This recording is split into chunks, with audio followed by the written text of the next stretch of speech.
Принципот една реченица, втор дел. Се сеќавате на цитатот или ќе го повторам секако, седмо сведоштво, 71 страна. Елен Вајд вели, една реченица од Светото писмо е од поголема вредност отколку 10.000 човечки идеи или аргументи. И минатиот пат видовме дека, за жал, нашите прародители Адам и Ева не се држале до овој принцип. За нив аргументите на сатаната преку змијата биле изгледа со поголема вредност, затоа и паднале. Потоа видовме дека за Арон исто овој принцип не држал, односно не се држал тој до тој принцип за разлика од Мојсеја. И Арон, попуштајќи му на народот, значи затоа што не му било поважно мислењето Божие, туку мислењето на народот, сакал да биде сакан од луѓето, затоа и попуштил и не се држал на овој принцип и знаете, дозволил таков еден страшен отпад само неколку седмици после објавата на законот. За жал, видовме дека тоа било една од причините зашто Господ Мојсија го избрал како водач, а не Аарона, затоа што Господ ги знае срцата. Ги спомнавме тогаш малку накратко, ја ги нафралив и Јосиф и Данијел. Еве би спомнал малку нешто повеќе за Данијел, мислам дека во средата малку искоментирав, дали тоа беше пред самиот почеток на часот, не знам како и да е со Раде. Во Данијел 6 глава, се сеќавате таму кога е времето на Медо-Персија, Данијел е веќе во подминати години и тој е поставен од царот за еден од тројцата гувернери, или сатрапи, добро, гувернери е во овој другиот, малку ми е поблизок, ревидираниот, а имало и 100, што били тие началници или така некако, или не тие сатрапите се началници, мислам дека. Да, оние тројцата, како се спомнати таму? Прочелници, или гувернери во ревидираниот превод. И знаете дека, веројатно, овие биле многу корумпирани, а Данијел, како што баш читавме за честноста, неговата мерка секојаш била полна и им засметал, како што читаше Љубица, нели ти во цитатот, им засметал на овие другиве, нели, а на царот му се допаднал нормално, кој цар не би посакал таков, и сакал да го постави над сите други, над овие другите двајца гувернери, значи да биде премиер, да кажеме, ајде така. И овие, што решиле? Решиле да проборичкаат таму по документацијата, по ова, по она, да видиме да не нешто има лева рака, десен джеб, како викаме она, кај Данијел, да. Меѓутоа не нашле ништо. И затоа потоа се досетуваат па да го донесат оној, така да кажем, под наводници неделен закон, значи, односно верски закон, каде што го фатиле, меѓутоа Господ го спасил, затоа што и тука се покажал, и претходно и на тоа се покажал дека се држи до овој принцип. Значи, Бог, Божито Слово му е поважно од се друго. И интересно е, ако, зборуваме често пати за крајот на времето, навистина сите овие настани говорат дека живееме на крајот на времето, колку уште ќе се одолжи, тоа не знаеме, меѓутоа, неделен закон без разлика, дали оваа година, дали следната, кај да е, може ќе се донесе, меѓутоа, дали забележувате дека тоа неделниот закон ќе биде испит само за оние како Данијел. Оние другите, кои што можеби ќе им се најде нешто во честноста, во не вреди неделниот закон. Тие ќе паднат уште пред неделниот закон. Неделниот закон ќе биде само всушност уште поголемо откривање на тоа каков карактер изградиле, да кажеме. Меѓутоа, тоа ми беше поентата, значи, на крајот на криштата, дури Елен Вајд вели дека неделниот закон всушност ќе биде крајот на времето на милоста за Божиот народ. Тој ќе биде крај веќе. Значи, тука ќе биде, конечно ќе одлучат сите кој на која страна, Божиот народ, сакам да кажам. Времето на милоста ќе продолжи за остатокот од светот. И Евангелието и понатаму ќе продолжи се проповеда и така натаму. Но ми беше моментот да кажам дека Јосиф и Даниел се исто така истакнати личности од Библијата, кои што навистина се држеле до овој принцип дека една реченица од Светото писмо е од поголема вредност отколку 10.000 човечки идеи или аргументи. Не им биле важни почестите од луѓето, туку да бидат исправни пред Бога. Меѓутоа, секако најголем пример за сите нас е Исус. И така и во овој случај, па да се подсетиме на искушенијата во пустината. Минатиот пат малку ги спомнав. Матеј 4 глава, знаете, Духот го одвел Исуса во пустината од првиот стих, за да биде искушен од ѓаволот. И откако постеше 40 дни и 40 ноќи, неверојатно, ова е за мене наистина неверојатно, меѓутоа тоа е Бог. Значи, да не јадеш 40 дена, не знам, не сум пробал, не знам како е, секако е тешко, меѓутоа да не пиеш вода 40 дена, само Господ може да го одржи телото, затоа што 2 дена да не пиеш, пак веќе си доволно дехидриран. Најпосле огладне, значи, нормално, тогаш искушуваш, значи, ѓаволот му доаѓа нормално, престорен како ангел на светлината, му пристапи и рече: ако си Божји син, кажи овие камења да станат лебови. Секако ова било искушение за Исуса, за нас не е. Ние од камењата не можеме лебови да направиме. И сега како одговара Исус? Пишано е. И цитира стих од Второзаконие 8.3. Интересно е дека на сите искушенија се брани, односно цитира од Второзаконие. Овде е 8.3, значи, минатиот пат го спомнав ја тој стих таму, сеќавате кој зборувавме за маната, напишено е: човекот не ќе живее само од леб, туку од секој збор што излегува од устата на Бога. Еве ја важноста на Светото писмо, и тој ја покажал на дело, бранејќи се од ова искушение, токму цитирајќи од Словото, од оно што Господ го кажал. И сега ѓаволот оди на нова стратегија. Аха, штом ти цитираш, и јас ке цитирам сега. Значи, ѓаволот цитира Библија. Меѓутоа, како ја цитирал? Цитира од 91. псалм, 11 и 12 стих, всушност му и прикажува, меѓутоа не целосно. Тоа е ѓаволот. Ѓаволот ќе извади од контекст, ѓаволот ќе цитира може би половина стих и така натаму. Значи, знае да ја прикаже,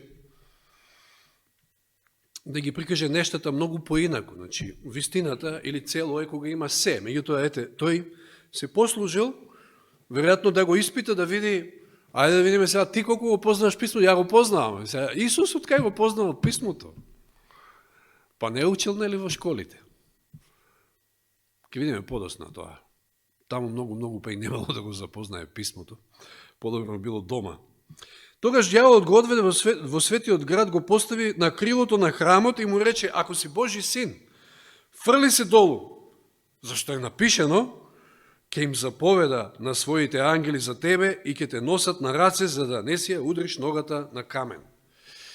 Ово било, така да кажам, многу повеќе додава на силина ова искушение, затоа што, видите, цело време го куша на тоа: ако си син Божи, ако си син Божи, па ти си специјален, ти си посебен, ти си му посебно сакан на небесниот татко, така да фрли се, ако се фрлиш ти, ангелите ке те. Меѓутоа, како велат стиховите во 91. псалм, значи што е испуштил ѓавол? Еве да читаме, ќе читаме од 11 до 14, 91. Да ја забележиме разликата. Зашто им заповеда, 11 стих, на своите ангели, и сега го испушта овој дел, што е многу битен, да те чуваат на сите твои патишта. И потоа, значи тоа го испушта, да те чуваат на сите твои патишта, па продолжува и вели: ке те носат на раце. Значи, зашто им заповеда на светите ангели, ке те носат на раце, за да не се сопнеш на камен, а го испушта делот да те чуваат на сите твои патишта. Со ногата, знаете, не за џаби ќе ги прочитам и овие, со ногата ќе газиш лав и лутица, значи змија, ќе ги газиш лавчето и змијата, ќе го избавам зашто ме љуби, ќе го закривам зашто го познава моето име. И Исус се брани во 7 стих повторно со пишано е, од Второзаконие 6.16 користи стих, кај што вели: не искушувај го Господа твојот Бог. Значи, што сакал ѓавол да постигне? Тоа ви е исто како, знаете, оној дел да те чуваат на сите твои патишта, како ја го разбирам. Значи, ако ти во вообичаениот живот твој, во секојдневието, ти се случи лав, лутица или било што, Господ е тука да те заштити. Ама ти да се ставаш сам во искушение, не баре тоа е заштита. Значи, со тоа го кушаш Господа. Зато Исус вели, го цитира овој стих, значи од Второ законие, како беше?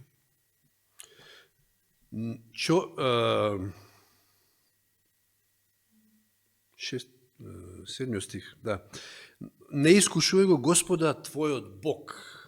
Значи, не може да очекуваме ние сега налик на ова ѓавол што го барал од Исус, ај сега ќе се качам на балконот на трети кат и ќе се фрлам надолу. Па нормално, по законот на гравитацијата нема да летам нагоре, ќе паднам долу. И да очекувам дека Господ ќе ме спаси. Не. Сетте се на Павле. Се случува бродолом и он се наоѓа на Малта. Се кавате. Собира тамо гранки, не знам што да запалат оган. И му се закачува змија на раката. Значи, тоа се вообичаени животни ситуации. Он не си ја барал белјата и ништо не му било. Па, овие тамо домородците го прогласиле за Бог, кој го виделе тоа. Меѓутоа, ако Павле отишол намерно во гнездото на змиите, дали тогаш би можел да очекува Господ дека ќе го штити? Така да, не треба сами да си ја бараме белјата, меѓутоа, кажав и тогаш не можеме да очекуваме заштита од Господа и Исус многу добро се одбранил, значи не искушувај го Господа твојот Бог. Пак ќе кажам, уште поголемо било искушението врз него, затоа што ѓаволот имплицира тука дека ти си посебно сакан од таткото, ти си негов син и за тебе Господ се ќе направи. Меѓутоа не е така. Потоа во 8 стих, третото искушение, ѓаволот пак го одведе на многу висока гора и му ги покажа сите царства на светот и нивната слава. И патем речено, сите овие три искушенија всушност ги опфаќаат сите три области во кои што може да биде кушан човек. Затоа и се вели дека Исус беше кушан во секако и нас. Нормално не може да биде и не бил кушан на овие современи, да речеме, на искушенија кои што ги имаме денес. Меѓутоа, сите три категории бил кушан. Значи, тоа се трите искушенија. Тука први не похота или желбата на телото, во првото искушение, второто искушение е гордоста на животот, а овде е сега похота или желбата на очите. Значи, ѓаволот сега му ги прикажува сите богатства, сите царства и му вели, ќе ти го дадам сето ова ако паднеш и ми се поклониш. И Исус повторно се брани со Второ законие 6.13. Оди си, Сатано, зашто е напишено на Господа твојот Бог, ќе му се поклонуваш и само нему ќе му служиш. Значи, немаше да биде можно вака Исус да се одбрани, гледаме дека колко е важно Словото, поготово во ова последно време. Елен Вајд запишала цела глава во големата борба, која што е неверојатно прекрасна глава, една од моите поомилени, можеби Библијата наша заштита се вика. Значи, Словото е наша заштита од нападите на ѓаволот, од лажни учења, од искушенија, значи, на ѓаволот. Така да, затоа е потребно да се добро наоружаме, да најдеме време секојаш за Словото, сами да си проучуваме, ќе видиме вечерва преку неколку цитати баш од таа глава од големата борба, колку е важно Словото, тој леп наш насушен, кој што навистина секој ден треба да биде нашата трпеза, нашата духовна трпеза. И сега, од каде Исус толку го познава писмото? Еве, цитирам само од Второ законие, меѓутоа знаеме во разни ситуации дека многу добро го познавал писмото. Не учел во рабинските школи, а го познавал писмото, па нели тоа му го поставили како прашање тамо во Јован 7 глава. А што се учело во рабинските школи? Пред некоја сабота малку ги измешав овие Мишна и Гемара. Тоа биле коментари, всушност. Мишната или основата била пишувана на еврејски јазик и е збирка на еврејски устни традиции и закони, значи запишани. Потоа Гемарата доаѓа подосна како коментар на Мишната, значи се собираат рабини, значи теолози, да кажеме, во тоа време и Во следните векови после Мишната почнуваат детално да ја проучуваат Мишната, анализираат и дебатираат за секоја реченица и тие дискусии се нарекуваат гемара и била гемарата напишана на арамејски. Интересен факт е што зборот Мишна доаѓа од коренот што значи повторување, значи учење преку повторување, доека гемарата на арамејски значи завршување или учење преку предание. Сега тоа се учило пред се во рабинските школи. На Исуса тоа не му требало. Коментари на теолози, на нивни преданија и така натаму. Добро, тука била и Тората, па заедно Тората, Мишната, гемарата, всушност го формира Талмудот еврејски. Меѓутоа, на Исуса тоа не му требало, на него му требало изворно Светото писмо и затоа дома, веројатно покрај нозете, како помал од мајка му или татко му, а подосна и сам го проучувал Стариот Завет. И затоа, токму поради тоа, дошел често пати доаѓал во конфликти со рабините. И еве што вели во Копнежот на вековите, тие страници, тие глави веќе ги поминавме во нашето проучување, и тоа се подсетиме. Вели уште од своите најрани години, еврејското дете било обкружено со барање на рабините. За секое дело, до најситни подробности во животот се пропишани строги правила. Се кажате, сте читале можеби за саботата поготово, вау, страшна работа. Место да биде благослов, тие го направиле товар саботниот ден. Точно строги пропишани правила. Значи, чадорот е сега врнежливо овие денови, односно уште од октомври понаваќе свет дошл време.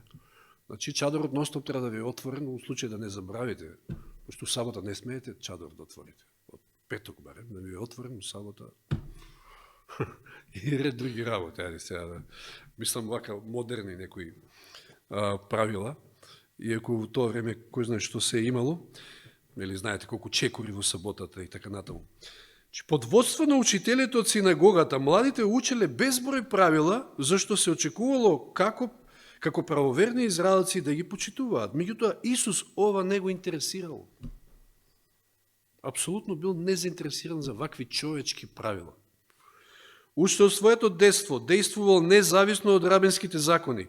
Постојано ги проучувал списите на Стариот Завет и на неговите устни постојано биле зборовите така кажува Господ. Значи, еве го принципот. Не се битни човечките идеи, човечките аргументи, аргументите на рабините, на теолозите не се побитни и не се повредни од Светото Писмо. Или да повторам, само една реченица од Светото Писмо е од поголема вредност отколку 10.000 човечки идеи и аргументи. Ондак, што ке ви се тие човечки аргументи кога имате вистинско богатство пред себе? Кога почнал појасно вика да ја сваќа состојбата на народот, значи повозрасен веќе увидел дека барањата на општеството и Божите барања биле во постојан судир. Луѓето се оддалечувале од Божјата реч, а ги издигнувале теориите што самите си ги измислиле. Ги почитувале традиционалните обреди што немале никаква вредност, како и денеска. Ништо поразлично. Обредите сами по себе немаат никаква вредност, па дури и читавме во утринските стихови и самите жртви кои што Господ ги заповедал да се принесуваат, ако се принесени во несоодветен дух, тогаш се џаве. А камоли па оние традиции кои што денеска постојат и меѓу православниот свет. Нивната служба се состојала само од низа церемонии, светите вистини што требало таа да ги открие биле скриени од верниците. Тој видел дека во нивната служба, лишена од вера, не наоѓаат мир. Тие не ја познавале слободата на духот што би допрела до нив кога вистински би му служеле на Бога. Значи биле робови на традициите, на тие ситни човечки правила, а не ја познавале слободата што Господ ја дава. Исус дошол да ги поучи за значењето на службата на Бога и не можел да го прифати мешањето на човечките барања со божествените прописи. Зошто? Затоа што се држал до овој принцип. Не се битни човечките идеи и аргументи. Тој не ги нагаѓал прописите или тој не ги напаѓал, се извинувам, прописите или постапките на образованите учители. Значи не влегувал во дебати сега да ги напаѓа и така натаму, не, но кога го укорувале поради неговите едноставни навики, тој своето однесување го правдал со Божјата реч. Значи, се бранел, меѓутоа не напаѓал. Паметно, значи да не си го губи времето и живците непотребно. Потоа вели, уште од најраните денови Исус почнал сам да го обликува својот карактер, а дури ни почитувањето и љубовта кон родителите не можеле да го одвратат од послушноста кон Божјата реч. Значи, на прво место Бог. Пишано бил негов лозунг за секое дело што отстапувало од семејните обичаи. Меѓутоа, влијанието на рабините му го загорчувале животот. Уште во својата младост морал да учи тешка поука на молчење и на стрплива истрајност. Неговите браќа, како што се нарекували Јосифовите синови, биле на страната на рабините секако. Како и сите евреи, и тие, така поучени. И не можеле да сватат како тој им се спротиставува сега на рабините, на тие традиции, обичаи и така натаму. Тие постојано нагласувале дека преданијата мора да се почитуваат, како да се тоа Божји барања. Тие, човечките прописи ги сметале за многу повисоки од Божјата реч. Каква грешка, значи. Како што денеска, нели, тоа го прават и во православието, во католицизмот да не станува збор. Значи, тие човечките прописи ги сметале за многу повисоки од Божјата реч и во голема мера им пречело Исусовото јасно проникнување во разликувањето на лажното од вистинското, како што денеска им пречи нашето разликување. Не викаат библијаши, не знам, со некои погребни зборови, зашто? Затоа што се држиме до Библијата, а да е од традициите. Така и тој се нашол на удар. Неговата строга послушно кон Божиот закон ја осудувале како тврдоглавост. Биле изненадени со знаењето и со мудроста што ги покажувал кога им одговарал на рабените. Знаеле дека не примил никакво образование од мудрите луѓе, но сепак забележале дека тој ним им бил учител. А кои мудри луѓе? Од ова поголема мудрост нема. Признале дека неговото образование е повозвишено од нивното, но не сватиле дека тој има пристап кон дрвото на животот. Сеќавате, порано зборувавме за Библијата како дрво на животот, кон изворот на знаењето што тие не го познавале. За жал, значи Мишната и Гемарата, да, Талмудот, ама словото не го познавале. Па затоа и не е ни чудно што подосна и го распнале и не го примиле и препознале како Месија. И забележавте, значи, пишено е била негова лозинка на живење и толку бил послушен на Светото писмо, што како што вели во Филипјаните, што упоминавме на 2 глава, во 8 стих, од како се најде во лик како човек, тој се понизи сами од себе и стана послушен до смрт, дури до смрт на крст, до самиот крај бил послушен на Божјето Слово. И минатиот пат спомнав и сега, значи ако се држиме до овој принцип, секако ќе имаме непријатности, самиот тој имал. Имал непријатности Тимотеј, сеќавате, минатиот пат цитиравме, имал непријатности и Мојсей, сеќавате, Арон како му замерил, па му викал, па барем и ти да бидеш попустлив како мене и нема да си имаш проблеми со луѓето тогаш. Луѓето тоа сакаат. Да им попушташ. Меѓутоа, една реченица од Светото писмо е од поголема вредност од колку 10.000 човечки идеи или аргументи.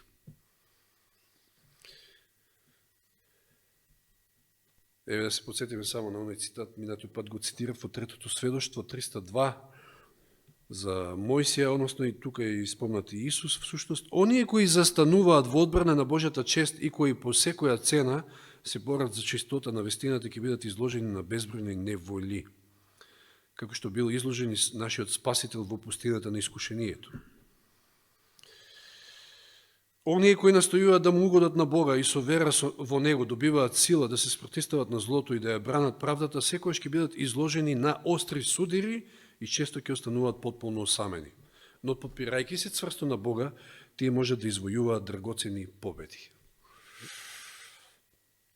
Значи, без разлика на сето ова, ако Исус се држил до овој принцип и ние треба да се држиме, а со негова помош и тој може да не поучи и да не научи како тоа да го правиме. Зошто? Затоа што е посебно важно за ова последно време во кое што живееме.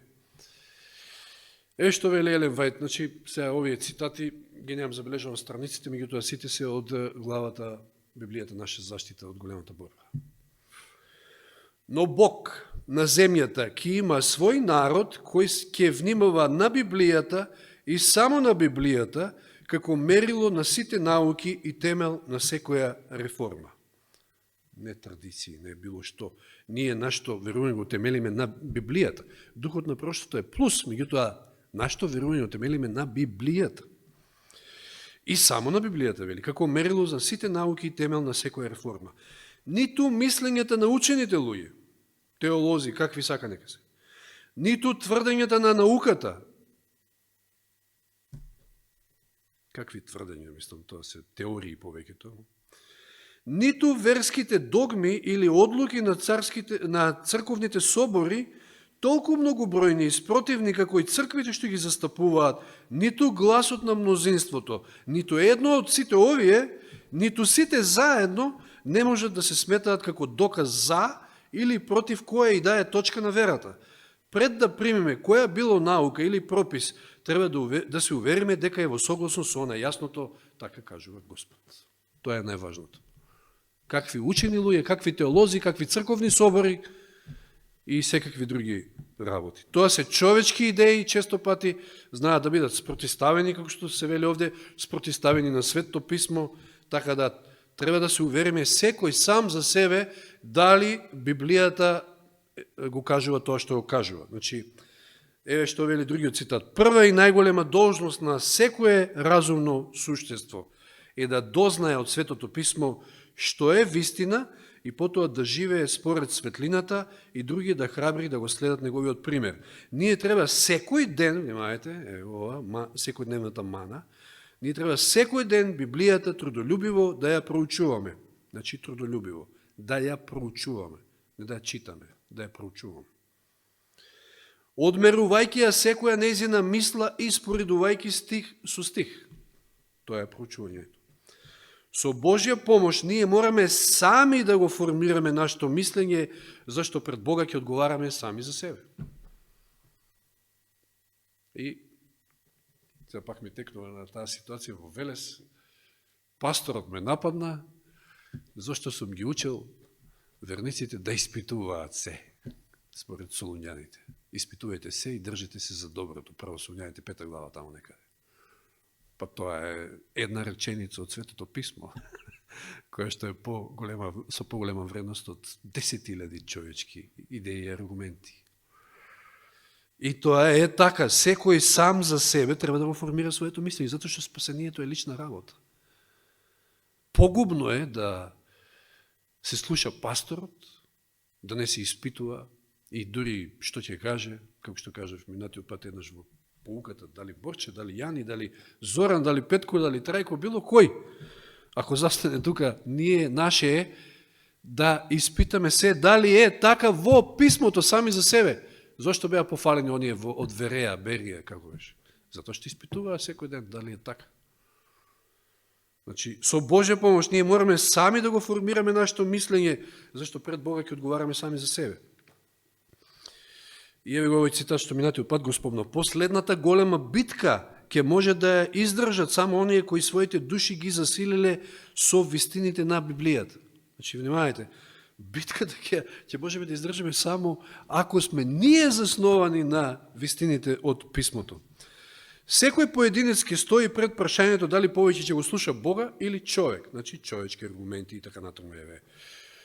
Папството, недела, ние викаме сабота, односно викаме сабота затоа што Бог рекол сабота, овие други викаат недела и кого ќе слушаме, Бога или човекот. Решавачкиот час сега е пред врата. Дали нашите нозе се втемелени на карпата на непроменливото Божјо Слово? Сега ми текна ова кога го читам. Како ја завршил проповета на гората на блаженствата Исус? 7 глава Матеј. Значи, кажува еден куп принципи, така натаму, за она живење во небесното царство, значи државјанството небесно. И вели таму, значи, ме поттикна ова решавачкиот час е пред. Дали нашите нозе се втемелени на карпата на непроменливото Божјо Слово? И сега Исус, откако и ми проповедал оваа прекрасна проповед, од која што, значи, цела една година можеме да проповедаме и да размислуваме. Неверојатно, значи, содржински набиено и полно со значење и совети. Вели од 24 стих, значи тоа се последните стихови од 7 глава Матеј, и така секој кој ги слуша овие мои зборови и ги исполнува. Ке го споредам јас со благоразумен човек кој изгради својата куќа на камен, на карпа. И ке дојдат оние бури последни, значи последната битка кој што вели овде, неволи и така натаму, меѓутоа куќата нема да се сруши, затоа што има добар темел. Темелот е Библијата, каменот, карпат. Меѓутоа, оној кој што ги слуша овие зборови, ама не ги исполнува, тоа е како куќа на песок. И ќе дојдат тие бури и ќе се сруши. Затоа е многу битно, значи, на што ја темелиме нашата вера. Дали сме подготвени цврсто да застанеме во одбрана на Божите заповеди на верата Исусова? Апостол Павеле за последните денови рекол, цитирајќи во 2 Тимотеево 4:3, како и минатиот пат што спомнав, зашто ќе дојде време кога луѓето нема да го слушаат здравото учење. Тоа време веќе дошло. Луѓето не ја сакаат библиската вистина, бидејќи таа им се спротивставува на желбите на грешното срце, што го љуби светот, а сатаната им нуди измами, што тие ги сакаат. И тоа беше кажано во контекст на оние совети што Павле му ги упатил на младиот Тимотеј во второ послание до Тимотеј, 4 глава, читаме како му вели во вториот стих: проповедај го Словото. Словото. Тоа е од поголема вредност од се друго што човек може да му падне на памет, некоја идеја, аргумент и на тоа. Проповедај го Словото, настојувај во време и во невреме, значи секогаш биди спремен, изобличувај, прекорувај, охрабрувај со сета трпеливост и со поука, затоа што Светото писмо е и за изобличување, и за прекорување, и за охрабрување, за растење и така натаму. Зашто ќе дојде време кога луѓето не ќе трпат здравата наука, туку според своите страсти ќе си насоберат учители за да им ги скокоткаат ушите. И ќе ги одвратат ушите од вистината, а ќе се свртат кон бајки. Но ти биди трезвен во се. Че нема да се опијаниш како Надав и Авиот, така ли? Или со вавилонското вино, со лажните науки. Ти биди трезвен во се, значи држише до Словото, проповедај го Словото, во се, трпи го страдањето, врши ја работата на евангелист, исполнува ја својата служба до крај. Јас се надам дека свативме овие се силни цитати и стихови, дека ништо нема повредно од оваа книга. Мислам, оваа книга, односно, ајде, да кажеме, Новиот Завет, беше таа која што го одигра оној прв, таа голема улога во мојот живот и се уште игра, и се надевам дека до крајот на животот и мој и ваш ќе игра главна улога во Светото писмо, затоа што гледате, живееме во време, во век кој што навистина од сите страни е нападната вистината. Никогаш не била популарна, нити пат денеска е. Секакви човечки теории слушаме, меѓутоа џабе се сите теории и сите идеи, затоа што, како што кажав, ако една реченица од Светото писмо, само една реченица, е со поголема вредност од 10.000 човечки идеи и аргументи, колку е повредна тоа целата Библија. Не знам колку реченици има Библијата, ама секако има многу стихови. Има преку, колку страни си тука? 1300 страни скоро. 1240 има оваа Библија. 1240 страни, кој знае колку реченици има тука. 10.000 може би и повеќе. Тоа е под 10 реченици на страница е малку. Знаете што сакам да кажам, меѓутоа ништо не е повредно од Библијата. Значи, да најдеме време, мора да најдеме време. Тоа е таа секојдневна мана, да ја собираме, ако не можеме рано наутро, ако не сме рано будни, тоа веш малку покасно. Но битно е да ја има секој ден на нашата трпеза и да ја проучуваме, како што ја читавме од големата борба, стих со стих, споредувајќи. Господ ќе не научи и така на тој начин, нели, се повеќе растеме и Духот Свети ќе не подсети утре кој ќе треба. Ако не сме проучувале самите за себе, тогаш како ќе не подсети? Може да не подсети на некоја проповед што сме ја гледале или не знам што сме го слушале Јани тука или мене, а меѓутоа не е тоа. Сам, кога, сите имат искуство, веројатно, пулката која ја проучуваме. Ако онака некако ја поминете, нема баш многу што да ви се задржи дури и тоа што го слушате тука во сабота. Меѓутоа, ако седнете дома и малку подобро ја проучите, и тоа уште повеќе го утврдите, која имаме пулката тука, тогаш уште повеќе ќе ви станат јасни работите, ќе слушнете и нечие друго мислење, нормално, потоа ќе испитате, ќе видите дали е тоа во склад и така натаму. Тоа е постапката и на крајот ќе за секој искрен барател Светиот Дух ќе му ја открие вистината. А вистината ослободува, вистината е таа која што е Исус всушност, Исус спасува. Слава нека му е. Амин.